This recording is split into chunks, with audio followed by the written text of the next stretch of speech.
రెండవ ప్రతాపరుద్రుని మంత్రి అయినటువంటి శరభాంకుడు శరభాంకలింగమ అనే మకుటంతో ఒక శతకాన్ని రాయడం జరిగింది. ఇలా కాకతీయుల కాలంలో అనేకమైనటువంటి ప్రక్రియలు రావడం జరిగింది. అటు ద్విపద కావచ్చు, లేకపోతే లక్షణ గ్రంథాలు కావచ్చు, అలంకార గ్రంథాలు కావచ్చు, ఉదాహరణ కావచ్చు, రగడ కావచ్చు, అష్టకం కావచ్చు, శతకం కావచ్చు, అదే పురాణం కావచ్చు, ఇలా అనేకమైనటువంటి రచనలు రావడం జరిగింది.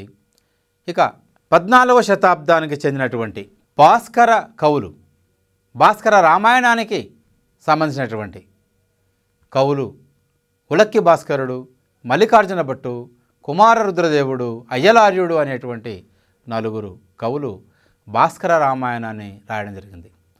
తెలుగులో తొలి చంపు రామాయణం ఏది అంటే భాస్కర రామాయణం. చంపు అంటే పద్యము గద్యముతో కూడుకున్నటువంటి రచన. ఇలా రంగనాథ రామాయణమేమో ద్విపద ఛందస్సులో రాయబడింది. అదేవిధంగా భాస్కర రామాయణము పూర్తిగా చంపు పద్ధతిలో రాయబడినటువంటిది. పద్య గద్యాత్మకమైనటువంటి రామాయణము ఈ భాస్కర రామాయణం. భాస్కర రామాయణాన్ని రచించిన కవులు నలుగురు. వారిలో మొదటివాడు ఉలక్కి భాస్కరుడు, రెండవ వాడు అతని కుమారుడైనటువంటి మల్లికార్జున భట్టు, మూడవ వాడు ఉలక్కి భాస్కరుని శిష్యుడైనటువంటి కుమార రుద్రదేవుడు, నాలుగవ అతను అయ్యలార్యుడు, ఉలక్కి భాస్కరుని మిత్రుడు. ఇలా నలుగురు కలిసి భాస్కర రామాయణాన్ని రాయడం జరిగింది.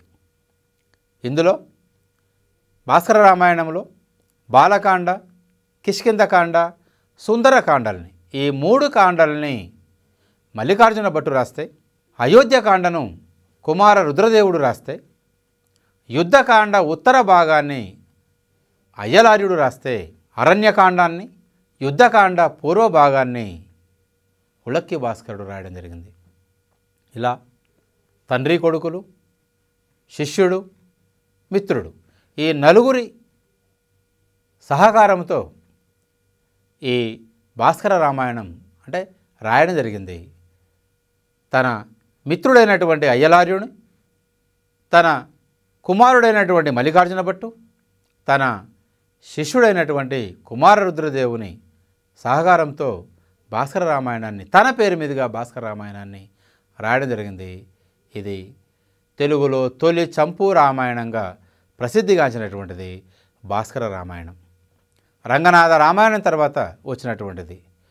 భాస్కర రామాయణంలో వాల్మీకి అనుసరణలు ఎక్కువగా కనబడతాయి. కానీ రంగనాథ రామాయణంలో వాల్మీకి రామాయణంలో లేనటువంటి కొన్ని కథలు కూడా అందులో గోనబుద్ధారెడ్డి చొప్పించడం జరిగింది. ముఖ్యంగా లక్ష్మణ రేఖ వృత్తాంతం కావచ్చు, అహల్య వృత్తాంతం కావచ్చు, తర్వాత సులోచన వృత్తాంతం కావచ్చు, ఇలాంటివి వాల్మీకి రామాయణంలో లేనటువంటివి. అలాంటి వాటిని గోనబుద్ధారెడ్డి రంగనాథ రామాయణంలో చెప్పడం జరిగింది. భాస్కర రామాయణంలో ఎక్కువగా అంటే వాల్మీకి రామాయణంలో ఉన్నటువంటి కథను యథాతథంగా తీసుకొని చంపు పద్ధతిలో రాయడం జరిగింది. ఉలక్కి భాస్కరుడు, మల్లికార్జున భట్టు, కుమార రుద్రదేవుడు, అయ్యలార్యుడు అనేటువంటి కవులు. ఇది తెలుగులో తొలి చంపు రామాయణంగా ప్రసిద్ధిగాంచింది. తర్వాత కాకతీయుల కాలానికి చెందినటువంటి మరొక కవి అగస్త్యుడు. ఈయన బాలభారతం, నలకీర్తి కౌముది అనేటువంటి పద్య కావ్యాలను రాయడం జరిగింది. ఏంటివి? బాలభారతం, నలకీర్తి కౌముది అనేటువంటి పద్య రచనలను చేసినవాడు అగస్త్యుడు. ఇకపోతే గణపనారాధ్యుడు అనేటువంటి కవి ఈయన స్వరశాస్త్రమంజరి అనేటువంటి స్వర లక్షణాలను తెలియజేసేటువంటి ఒక కావ్యాన్ని రాయడం జరిగింది గణపనారాధ్యుడు అనేటువంటి కవి. ఇక రావిపాటి త్రిపురాంతకుడు సంస్కృతంలో ప్రేమాభిరామము అనేటువంటి ఒక బాణాన్ని రాయడం జరిగింది. దశవిధ రూపకాలలో ఒకటైనటువంటి బాణం అనేటువంటి ఒక రూపకానికి చెందినటువంటిది. ఏంటిది? ప్రేమాభిరామం. దీనిని రావిపాటి త్రిపురాంతకుడు రాయడం జరిగింది. ఈ రామాన్ని ఆధారంగా చేసుకొని వెనుకొండ వల్లభరాయుడు క్రీడాభిరామాన్ని రాయడం జరిగింది. అంటే క్రీడాభిరామానికి మూలమైనటువంటిది ఏంటి అంటే ప్రేమాభిరామం. అదేవిధంగా రావిపాటి త్రిపురాంతకుడు, త్రిపురాంతకోదాహరణం అనేటువంటి ఉదాహరణ కావచ్చు, మదన విజయం కావచ్చు, చంద్ర తారావళి కావచ్చు, అంబికా శతకం అనేటువంటి రచనలు కూడా చేశాడు రావిపాటి త్రిపురాంతకుడు. ఇలా కాకతీయ రాజుల కాలంలో ఇటు రాజులు, వారి ఆస్థానములో ఉన్నవారు, వారికి దూరంగా ఉన్నటువంటి వారు అనేకమైన రచనలు చేసి అనేకమైనటువంటి ప్రక్రియలకు ఆద్యులై తెలుగు సాహిత్యాన్ని సుసంపన్నం చేశారు. అందుకే తెలుగు సాహిత్యం, తెలుగు సాహిత్య చరిత్రలో కాకతీయ యుగం అనేటువంటిది, కాకతీయుల కాలం అనేటువంటిది ఒక స్వర్ణయుగంగా ప్రసిద్ధిగాంచినటువంటిది. మొదటి ప్రతాపరుద్రుడైనటువంటి రుద్రదేవుడు ఆయన నీతిసారం అనేటువంటి గ్రంథాన్ని రాయడం జరిగింది. నీతిసారం గ్రంథ రచయిత ఎవరు? రుద్రదేవుడు. ఇతడే మొదటి ప్రతాపరుద్రుడు. ఈ రుద్రదేవుడు వేయించినటువంటి హనుమకొండ శాసనం, 1000 స్తంభాల శాసనం, ఈ 1000 స్తంభాల గుడిలో వేయించినటువంటి శాసన రచయిత అచితేంద్రయతి అనేటువంటి అతను ఈ 1000 స్తంభాల గుడిలో ఉన్నటువంటి శాసనాన్ని రాయడం జరిగింది. అదేవిధంగా పాలుకురికి సోమనాథుడు ఆయన రచించినటువంటి రచనలు బసవ పురాణం కావచ్చు, వృషాధిప శతకం కావచ్చు, చతుర్వేద సారం కావచ్చు, చెన్నమల్లు సీసాలు కావచ్చు, బసవోదాహరణం కావచ్చు, బసవరగడ కావచ్చు, రుద్రాష్టకం కావచ్చు, వృషాధిప శతకం కావచ్చు, ఇలాంటి వాటిని కూడా గుర్తుంచుకోవడం ఎంతైనా అవసరం.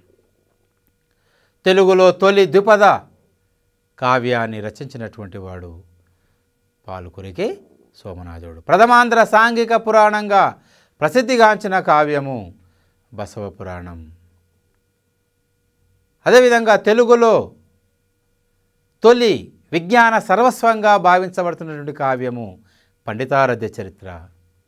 సంపూర్ణ శతక లక్షణాలు కలిగినటువంటి తొలి శతకం వృషాధిప శతకం. తెలుగులో తొలి ఉదాహరణ కావ్యాన్ని రచించినటువంటి వాడు, తొలి అష్టకాన్ని రచించిన వాడు, తొలి రగడను రచించినటువంటి వాడు పాలుకురికి సోమనాథుడు. తెలుగులో మొట్టమొదట రామాయణాన్ని రచించినటువంటి కవి కూడా కాకతీయుల కాలానికి చెందినవాడే. ఎవరైనా గోనబుద్ధారెడ్డి. ఈయన రచించిన రామాయణానికి గల పేరు రంగనాథ రామాయణం. తన తండ్రి అయినటువంటి విఠల రంగనాథుని పేరు మీదుగా రంగనాథ రామాయణాన్ని రాయడం జరిగింది. రామాయణం అనున్నది ఇతిహాసమా, పురాణమా, కావ్యమా, ప్రబంధమా అని అడగవచ్చు. రామాయణం అనేది ఇతిహాసం. ఇతిహాసం అనగా తొల్లిటి రాజుల కథలు కలిగినటువంటిది. ఇతిహాసంలో ప్రధానంగా మూడు లక్షణాలు కనబడతాయి. ఒకటి కథాకథనం, రెండవది చారిత్రక ప్రాధాన్యం, 3 సందేశం. ఈ 3 లక్షణాలు కలిగినటువంటిది ఇతిహాసం.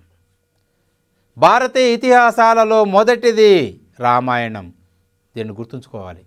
ఆ తర్వాతనే మహాభారతం అనే ఇతిహాసం వచ్చింది. రామాయణం అనగా రామస్య ఆయనం, రాముని యొక్క జీవనయానమును గూర్చి తెలుపునదే రామాయణం. రామాయణమును సంస్కృతములో రచించిన కవి ఎవరు అని అడిగే అవకాశం కూడా లేకపోలేదు. వాల్మీకి. రామాయణములోని భాగములకు గల పేరు కాండలు. మరి మహాభారతములోని భాగాల గల పేరు పర్వములు. రామాయణములోని కాండల సంఖ్య 7. అవి బాలకాండ, అయోధ్యకాండ, అరణ్యకాండ, కిష్కింధకాండ, సుందరకాండ, యుద్ధకాండ, ఉత్తరకాండ. రంగనాథ రామాయణంలో గోనబుద్ధారెడ్డి ఎన్ని కాండలు రాశాడు అంటే 6 కాండలు రాశాడు అనే విషయాన్ని గుర్తుంచుకోవాలి. బాలకాండ నుండి యుద్ధకాండ వరకు మాత్రమే గోనబుద్ధారెడ్డి రాశాడు. మరి ఉత్తరకాండను రాసి రంగనాథ రామాయణాన్ని సంపూర్ణంగా గావించిన వారు ఎవరు? కాచభూపతి విఠలనాథుడు. వీరు ఎవరు? ఎవరి కుమారులు? గోనబుద్ధారెడ్డి కుమారులు. తెలుగులో తొలి జంట కవులుగా ప్రసిద్ధిగాంచిన కవులు కాచభూపతి విఠలనాథుడు. అంతేగాని నందిమల్లయ్య గంట సింగన్నలు కాదు. ఇప్పటి వరకు వారి గురించి చెప్పుకున్నాం. ఇప్పుడు తెలుగులో తొలి జంట కవులు అంటే కాచభూపతి విఠలనాథుడు. తెలుగులో తొలి కవయిత్రి కాకతీయుల కాలానికి చెందినదే, మర్చిపోవద్దు. గోనబుద్ధారెడ్డి కూతురు, ఆమె పేరు కుప్పాంబిక. ఈమె వేయించిన శాసనము బూదపూర్ శాసనం. దీన్నే భూత్పూర్ అంటారు. మహబూబ్నగర్ జిల్లాలోని బూదపూర్ వద్ద వేయించినటువంటి శాసనం. తెలుగులో తొలి కవయిత్రి. తెలుగులో తొలి కవయిత్రులు చానమ్మ ప్రోలమ్మలు కాదు. ఇప్పుడు మనం చెప్పుకోవాల్సింది కుప్పాంబిక, గోనబుద్ధారెడ్డి కూతురైనటువంటి కుప్పాంబిక అని మనం చెప్పుకోవాలి. తెలుగులో తొలి రామాయణమును రచించినటువంటి కవి గోనబుద్ధారెడ్డి అయితే, తెలుగులో తొలి పురాణాన్ని రచించినటువంటి కవి మారన కూడా కాకతీయుల కాలానికి చెందినవాడే. అదే మార్కండేయ పురాణం. అదేవిధంగా అగస్త్యుడు రాసినటువంటి బాలభారతం కావచ్చు, నలకీర్తి కౌముది కావచ్చు, ఇలాంటి కావ్యాలను, తర్వాత సంస్కృతాంధ్ర పితామహుడుగా ప్రసిద్ధిగాంచినటువంటి శివదేవయ్య శివదేవధీమణి అనేటువంటి శతకాన్ని రాయడం జరిగింది. రెండవ ప్రతాపరుద్రుని మంత్రి అయినటువంటి శరభాంకుడు శరభాంకలింగమ అనే మకుటంతో ఒక శతకాన్ని రాయడం జరిగింది. అదేవిధంగా మొట్టమొదటిసారిగా ఒక స్వరశాస్త్రాన్ని రాసినటువంటి ఘనత కూడా తెలంగాణ ప్రాంతానికి చెందినటువంటి రచయితకే దక్కింది. అదే స్వరశాస్త్ర మంజరి. ఈ స్వరశాస్త్ర మంజరిని రచించినటువంటి వాడు గణపనారాధ్యుడు. అదేవిధంగా దశవిధ రూపకాలలో ఒకటి అయినటువంటి బాణంగా చెప్పబడుతున్నటువంటి ప్రేమాభిరామాన్ని రచించినటువంటి వాడు రావిపాటి త్రిపురాంతకుడు. దీనిని అనుసరించి తెలుగులో వినుకొండ వల్లభరాయుడు క్రీడాభిరామాన్ని రాయడం జరిగింది. దీనిని క్రీడాభిరామాన్ని వినుకొండ వల్లభరాయుడు కాదు, శ్రీనాథుడు రాశాడనేటువంటి ఒక అభిప్రాయం కూడా ఉంది. అది వేరే విషయం. మొత్తం మీదుగా క్రీడాభిరామము అనేటువంటి ఒక కావ్యాన్ని రాయడానికి మూల కారణమైనటువంటిది రావిపాటి త్రిపురాంతకుడు సంస్కృతంలో రాసినటువంటి ప్రేమాభిరామం. ఇలా కాకతీయుల కాలానికి సంబంధించినటువంటి సాహిత్యాన్ని కూడా సమగ్రంగా అధ్యయనం చేయాల్సిన అవసరం ఎంతైనా ఉంది. కాకతీయ రాజుల అనంతరం తెలుగు ప్రాంతాలని పరిపాలించిన రాజుల్లో పద్మనాయక రాజులు ముఖ్యులు. పద్మనాయక రాజుల కాలంలో కూడా తెలుగు సాహిత్యం వెల్లివిరిసిందని చెప్పుకోవచ్చు. వారు స్వయంగా కవి పండితులే కాకుండా ఎందరో కవుల్ని పండితుల్ని పోషించినటువంటి వారు పద్మనాయక రాజులు.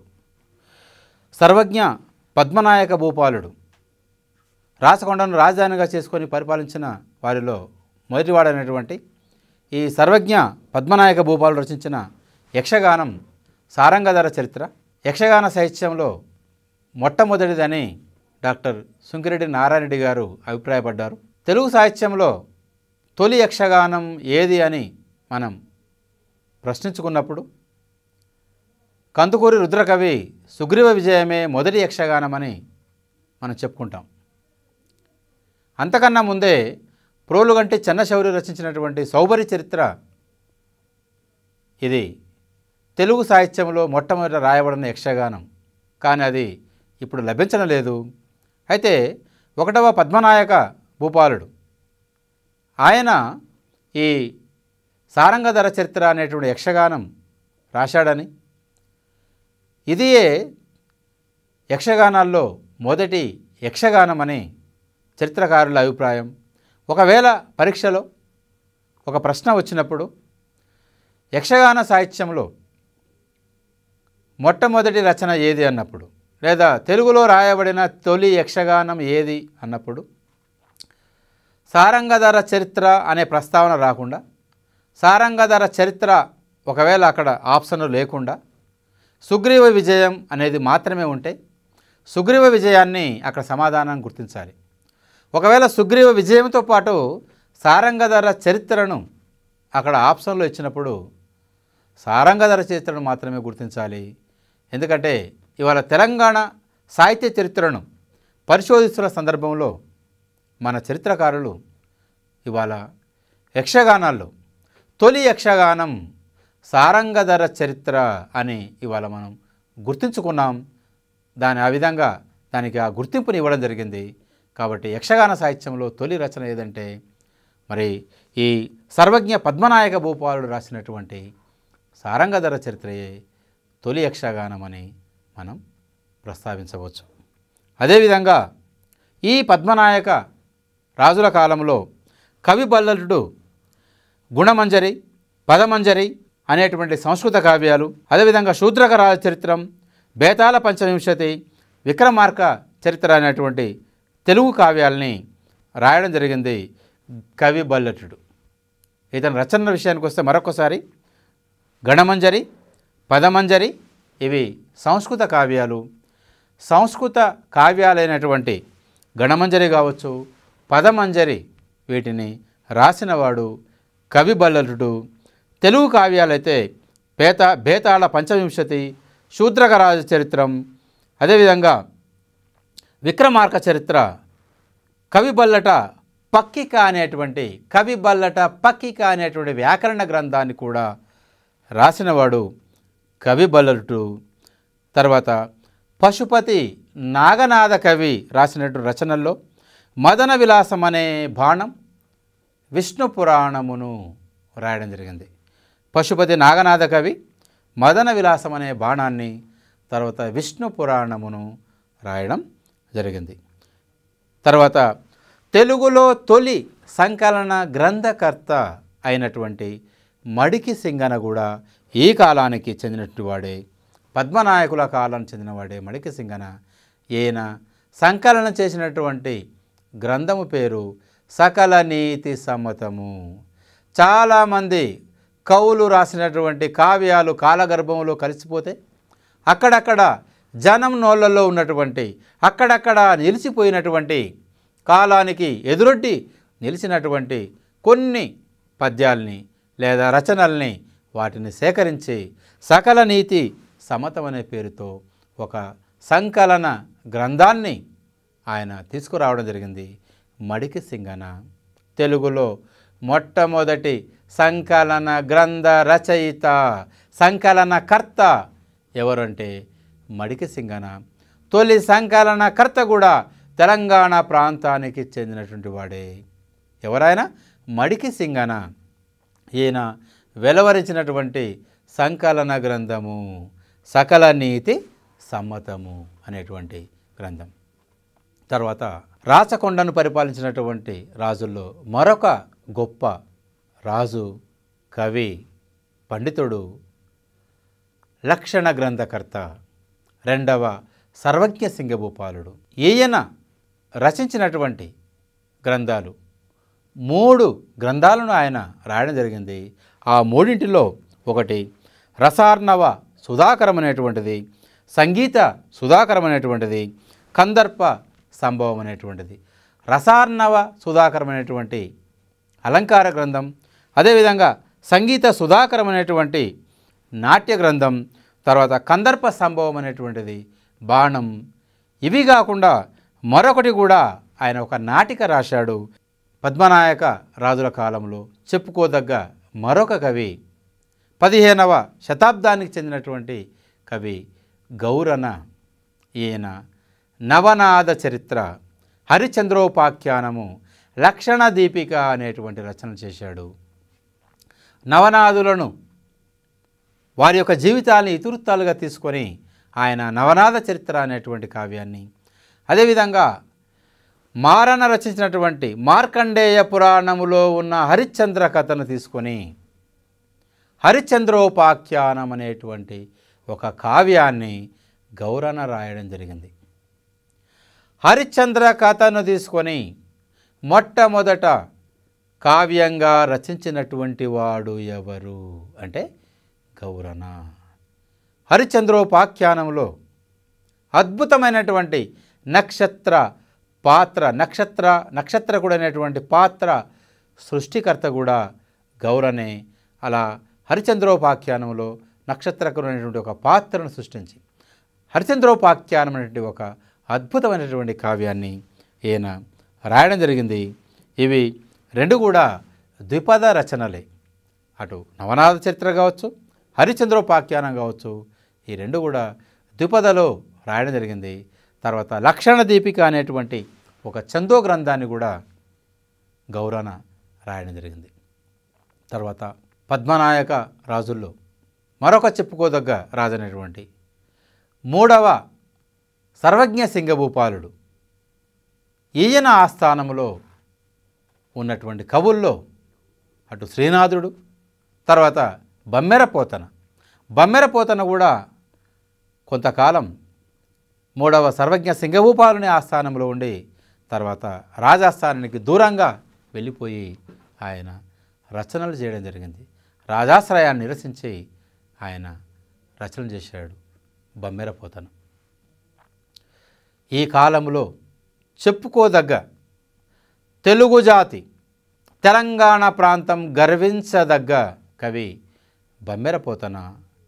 ఈయన వరంగల్ జిల్లాలోని పాలకుర్తి సమీపాన ఉన్నటువంటి బమ్మెర అనేటువంటి గ్రామానికి చెందినవాడు. ఊరు పేరునే ఇంటి పేరుగా చేసుకొని ప్రసిద్ధిగాంచినవాడు బమ్మెరపోతన. బమ్మెరపోతనను ఆంధ్ర సాహిత్య చరిత్రకారులు ఆంధ్ర ప్రాంతానికి చెందినవాడని వారి పరిశోధనల్లో చెప్పడం జరిగింది. కానీ అది అవాస్తవము. తెలంగాణ సాహిత్య చరిత్రకారులు తమ పరిశోధన ద్వారా వెల్లడించిన అంశం ఏమిటంటే పోతన తెలంగాణ ప్రాంతానికి చెందినవాడే, ఆయన బమ్మెర అనేటువంటి గ్రామానికి చెందినవాడు అని సాక్ష్యాధారాలు సహా పోతనను తెలంగాణ ప్రాంతానికి చెందినవాడుగా నిరూపించడం జరిగింది. ఇలా ఆంధ్ర ప్రాంతానికి చెందినటువంటి కవుల్ని, రచయితల్ని కూడా హైజాక్ చేసి తమ ప్రాంతానికి చెందినవారుగా అలా నిరూపించుకోవడం జరిగింది. కానీ అది అవాస్తవము.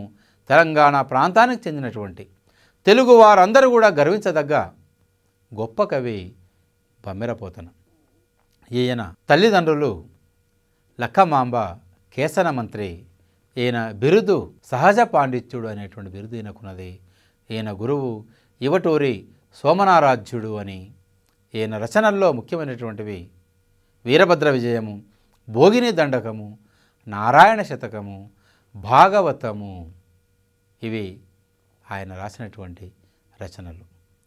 వీరభద్ర విజయము తన గురువైన ఇవటూరి సోమనారాధ్యుని ఆదేశానుసారము రాయడం జరిగింది. తర్వాత 3వ సర్వజ్ఞ సింగభూపాలుని ఆదేశానుసారము ఈ భోగిని అనేటువంటి వేశ్యను దృష్టిలో ఉంచుకొని భోగిని దండకాన్ని రాయడం జరిగింది పోతన. తెలుగులో వెలువడినటువంటి తొలి స్వతంత్ర దండక కావ్యం ఏది అంటే భోగిని దండకం. సరే, ఏదో ఒక కావ్యంలో అంతర్గతంగా ఉండొచ్చు, కానీ ఒక ప్రత్యేక కావ్యంగా, ఒక ప్రత్యేక దండకం కావ్యంగా రాయబడినటువంటిది భోగిని దండకం. అంటే దండకాన్ని కావ్యంగా తీసుకొని రాయడం జరిగింది. తొలి స్వతంత్ర దండకం భోగిని దండకం ఒక ప్రత్యేకంగా రాయబడినటువంటిది. దీనిని రాసినటువంటి కవి బమ్మెరపోతన. అదేవిధంగా నారాయణ శతకం అనేటువంటి శతకాన్ని కూడా రాశాడంటారు. కానీ అవి అందులో కొన్ని పద్యాలు మాత్రమే మనకు లభిస్తున్నాయి.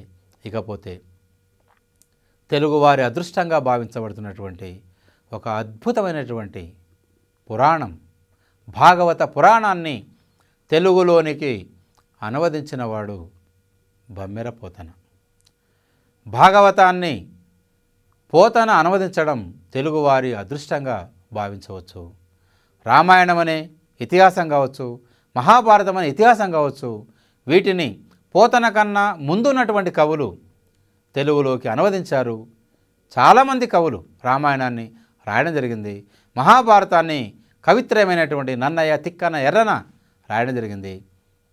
కానీ భాగవతం జోలికి ఎవరూ పోలేదు. భాగవతాన్ని తెలుగులో ఎవరు అనువదించకపోవడం, ఎవరు రాయకపోవడం అది నా పూర్వజన్మ సుకృతమని పోతన తన అదృష్టంగా భావించి భాగవత రచనకు శ్రీకారం చుడతాడు.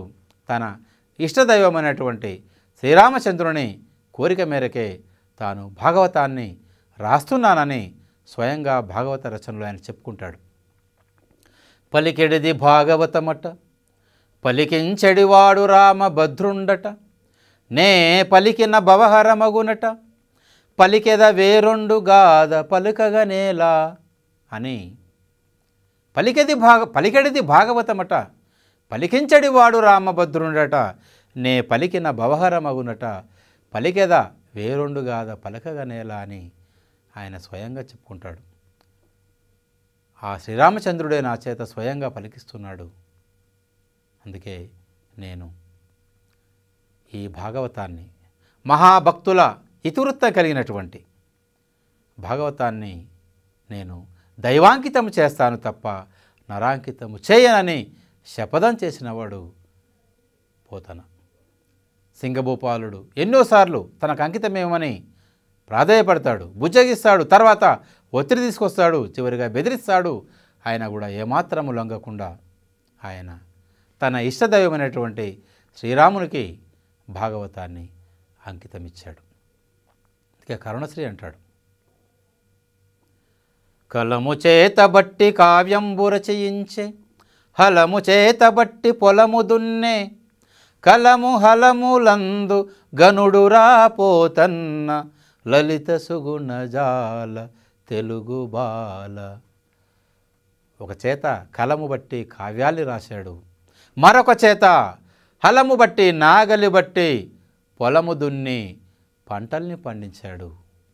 కలము హలములందు గనుడురా పోతన్న. అలాంటి గొప్ప కవి పోతన. అంతేకాదు భక్తి రసభరితమైనటువంటి ఆ భాగవతంలో ఆపాత మధురమైనటువంటి పద్యాల్ని ఆయన రాయడం జరిగింది. అదే కరుణశ్రీ ఇంకో చోట ముద్దులుగార భాగవతమున్ రచయించుచు, పంచదారలో అద్దితివేమో గంటమును, అట్లద్దక ఒట్టి గంటమున అట్టిటు గీచిన తాటియాకులో పద్యములందు, ఈ మధుర భావములు ఎక్కడ నుండి వచ్చురా. ముద్దులుగార భాగవతమున్ రచయించుచు, పంచదారలో అద్దితివేమో గంటమును, మధ్య మధ్యలో. నువ్వు భాగవతాన్ని రాస్తూ మధ్య మధ్యన నీ గంటాన్ని పంచదారలో అద్దినావేమో, అందుకే ఇంతటి మాధుర్యము నీ పద్యాల్లో కనబడుతుందయ్యా అని కరుణశ్రీ జంధ్యాల పాపయ్య శాస్త్రి గారు అంటారు పోతనను ఉద్దేశించి. పోతన యొక్క కవిత రచనా శక్తిని ఉద్దేశించి ఆయన ఆ విధంగా చెప్పడం జరిగింది. ఇక భాగవతం గతంలో పోటీ పరీక్షల్లో కూడా భాగవతానికి సంబంధించిన ప్రశ్నలు వచ్చాయి. భాగవతం అనగా భాగవతుల యొక్క ఇతివృత్తము కలిగినది. భాగవతులు అనగా భక్తులు, భగవంతుని నిరంతరము స్మరణ చేసేటువంటి వారే భక్తులు. భగవంతునికి భక్తులకు మధ్య ఉన్నటువంటి సంబంధాన్ని తెలియజేసేటువంటి పురాణమే భాగవతం. ఇలాంటి భాగవతాన్ని మహాభక్తుడైనటువంటి పోతన రాయడం చెప్పుకోదగ్గ విషయం. భాగవతంలో ఉన్నటువంటి భాగాలకు స్కందములు అని పేరు. రామాయణంలోని భాగాలకు కాండలు అని పేరు ఉంటే, మహాభారతంలోని భాగాలకు పర్వములు అని పేరుంటే, భాగవతములోని భాగములకు గల పేరు స్కందములు. భాగవతములోని స్కందముల సంఖ్య 12. భాగవతంలోని స్కందముల సంఖ్య 12. తాను రాసినటువంటి భాగవతాన్ని 2 కట్టలుగా కట్టి సర్వజ్ఞ సింగభూపాలుని సైనికుల నుండి కాపాడుకోవడం కోసం వాటిని ఒక చోట భద్రపరుస్తాడు.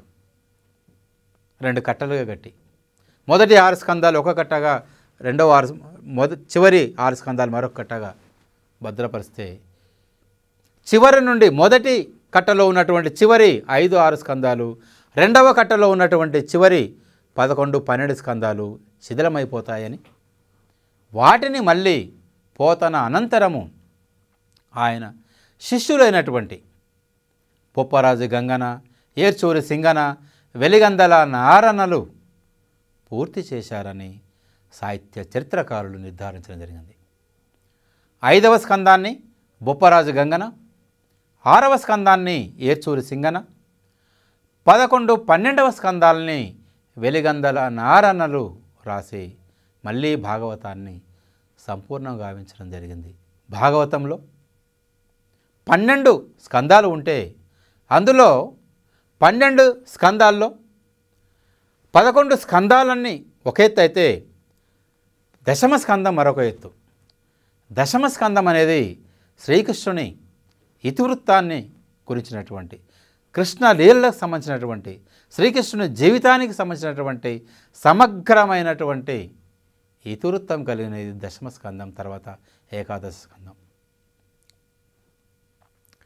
ప్రధానంగా భాగవతములోని కథాఘట్టాల్లో చెప్పుకోదగ్గ కథాఘట్టాల విషయానికి వస్తే, ప్రహ్లాద చరిత్ర సప్తమ స్కందంలోని ప్రహ్లాద చరిత్ర, అష్టమ స్కందంలోని గజేంద్ర మోక్షం, దశమ స్కందంలో ఉన్నటువంటి రుక్మిణి కళ్యాణం, శ్రీకృష్ణ లీలలు కావచ్చు, రుక్మిణి కళ్యాణం కావచ్చు, ఇలాంటి కథాఘట్టాలు ఆపాత మధురాలైనటువంటి కథాఘట్టాలు. కాబట్టి భాగవతము అనున్నది పురాణమా, ఇతిహాసమా, కావ్యమా, ప్రబంధమా అని ప్రశ్నిస్తే భాగవతం అనున్నది పురాణము. 18 పురాణాలలో భాగవతము ఒకటి.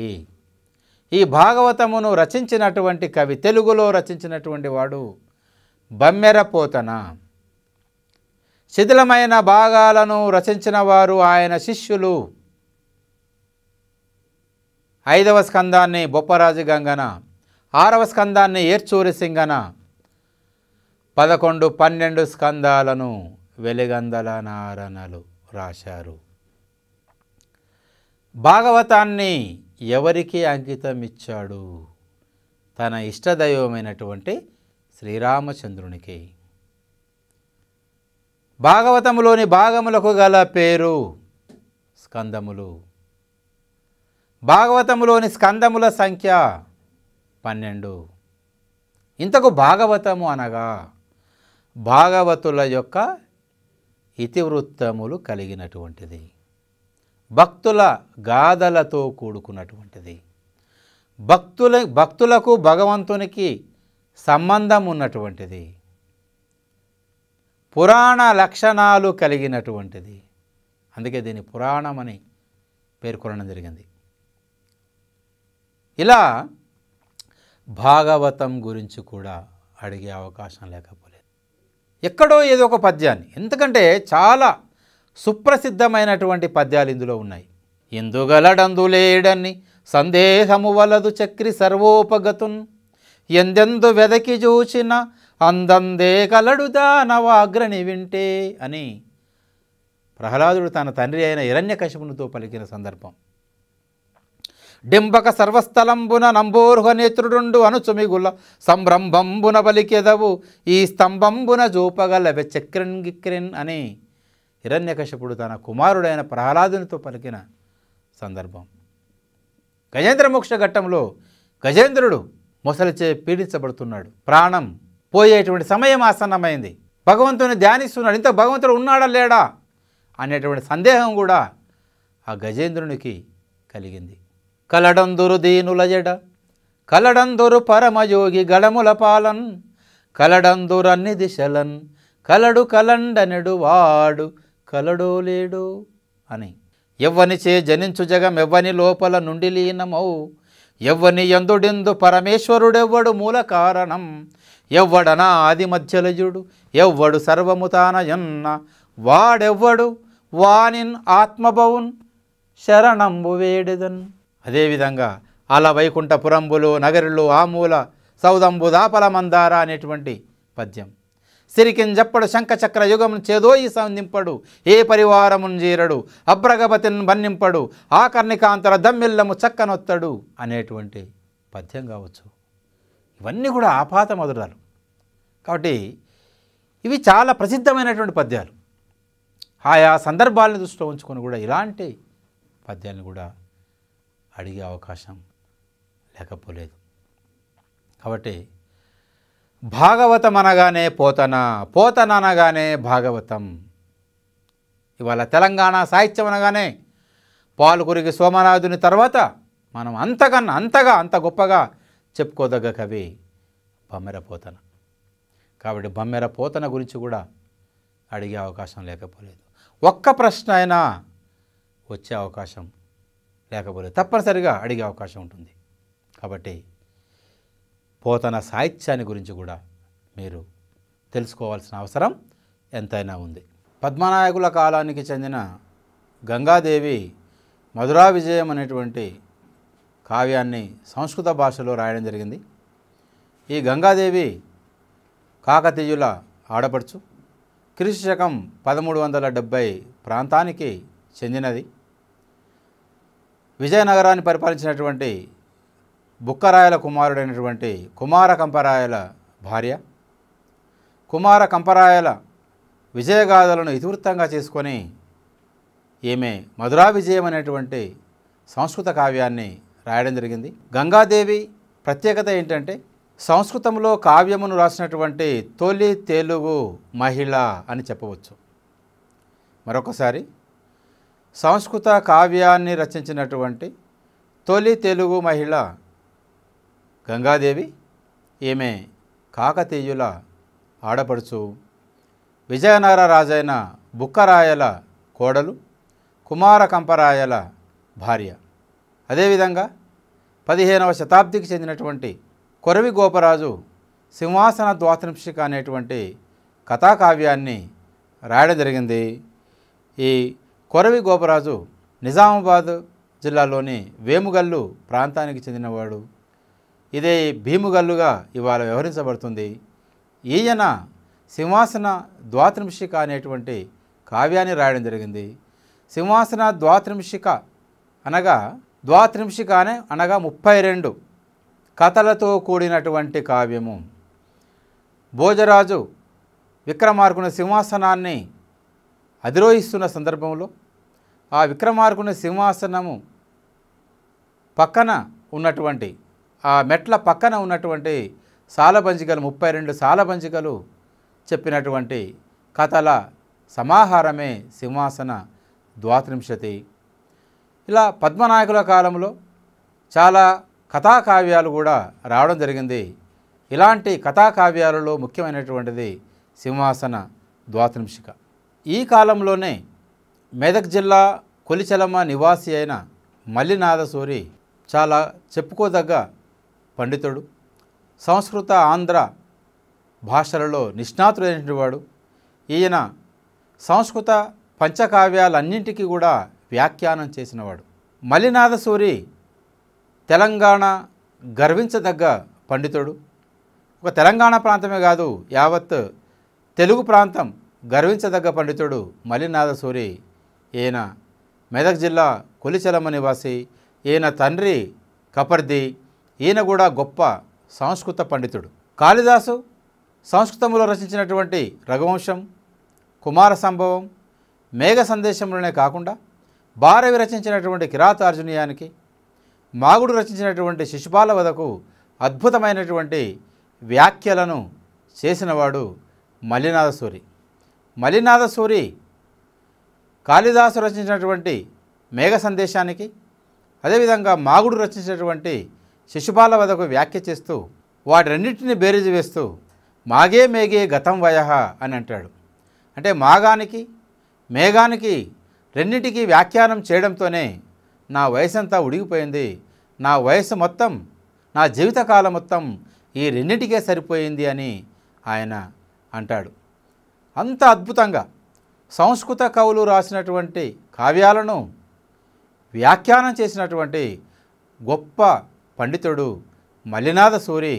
ఆయన మన తెలంగాణ ప్రాంతానికి చెందినవాడు, మెదక్ జిల్లా కొలిచెలమ నివాసి. ఇదే కాలానికి చెందినటువంటి నూతన కవి సూరన ధనాభిరామం అనేటువంటి ఒక అద్భుతమైనటువంటి కల్పిత ప్రబంధాన్ని రాయడం జరిగింది. ఇది తెలుగు సాహిత్యంలో తర్వాత వచ్చినటువంటి ప్రబంధాలకు మార్గదర్శకంగా నిలిచిందని చెప్పవచ్చు. తర్వాత వచ్చినటువంటి ప్రబంధ కవులకు ఇది ఒక ప్రేరణగా నిలిచింది అని చెప్పవచ్చు. తర్వాత సింహాసన ద్వాత్రింశిక అనేటువంటి కావ్యాన్ని రచించినటువంటి కొరవి గోపరాజు 15వ శతాబ్దికి చెందినవాడు. ఈయన నిజామాబాద్ జిల్లాలోని వేముగల్లు ప్రాంతానికి చెందినవాడు. ఈ వేముగల్లే ఇవాళ భీముగల్లు అనే పేరుతో వ్యవహరించబడుతుంది.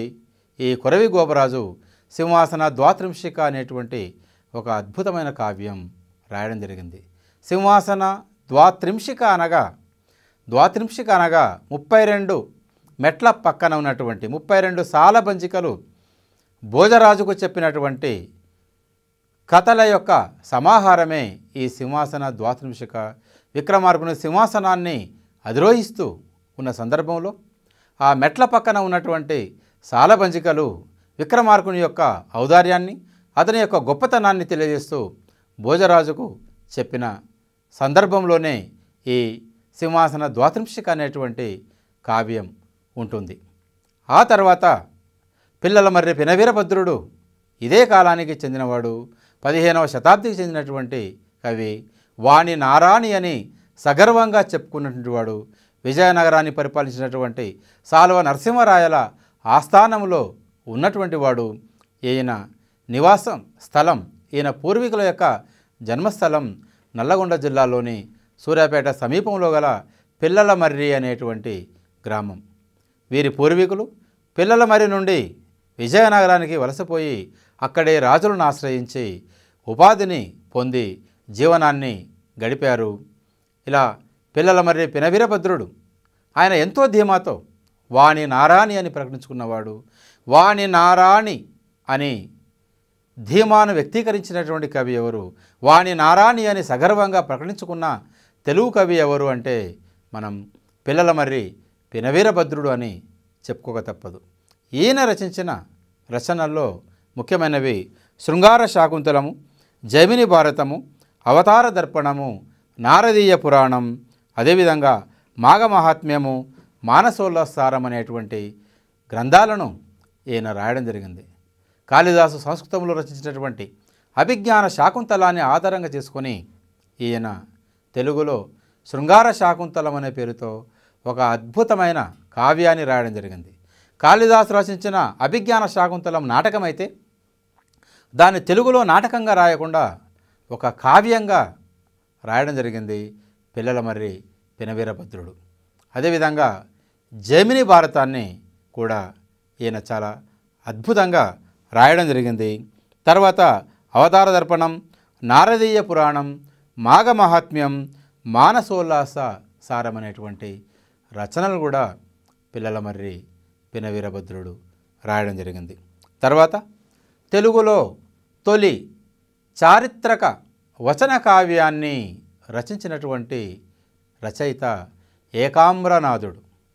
ఏకామ్రనాథుడు రచించినటువంటి చారిత్రక వచన గ్రంథం ప్రతాపరుద్ర చరిత్రం. ఏకామ్రనాథుడు రచించినటువంటి చారిత్రక వచన గ్రంథం ప్రతాపరుద్ర చరిత్రం. ఈ ప్రతాపరుద్ర చరిత్రమే తెలుగు సాహిత్యంలో తొలి చారిత్రక వచన గ్రంథంగా ప్రసిద్ధిగాంచింది. ఈ ప్రతాపరుద్ర చరిత్రను ఆధారం చేసుకొని కాశీ సర్వప్ప సిద్ధేశ్వర చరిత్రం అనేటువంటి ఒక కావ్యాన్ని ద్విపద ఛందస్సులో రాయడం జరిగింది.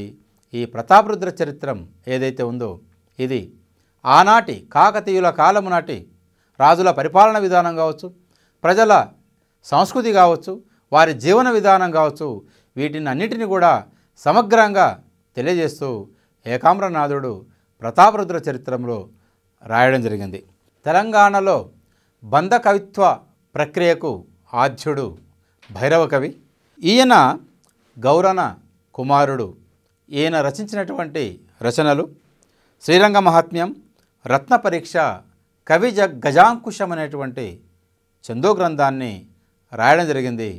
అదేవిధంగా మరొక కథాకావ్యమైనటువంటి భోజరాజీయాన్ని అనంతామాచ్యుడు రాయడం జరిగింది.